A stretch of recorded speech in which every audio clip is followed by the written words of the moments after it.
ప్రతి ఉదయం నీ వాత్సల్యముతో నన్ను ఎదుర్కొందువు నీదు కరుణతో. ప్రతి ఉదయం నీ వాత్సల్యముతో నన్ను ఎదుర్కొందువు నీదు కరుణతో. తరములలో ఇలా సంతోష కారణముగా నన్నిలా చేసినావు నీకే స్తోత్రము.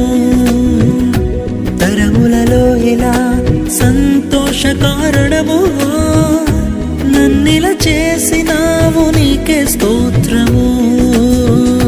పాతవి గతించిపోవును సమస్తం